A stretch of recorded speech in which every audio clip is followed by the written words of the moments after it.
వ్యాపార రంగంలో గోవింద గోవింద గోవింద గోవింద గావః విందతేతి గోవింద. గోవులను సంపాదించి గోవుల ద్వారా ఆవు యొక్క పాల ద్వారా అందరూ కూడా పాలింపబడి సుఖంగా ఉంటున్నారు గోలోకంలో. ఆయన కంసాది రాజుల వల్ల ఇబ్బంది లేకుండా కృష్ణ పరమాత్మ రక్షించాడు.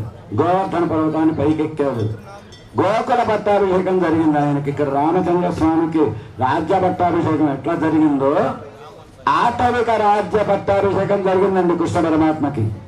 దేవతలందరూ కూడా ఎగర్తించిన దేవతలందరూ కూడా ఆయన బొట్టనవేలుతోటి కృష్ణ పరమాత్మ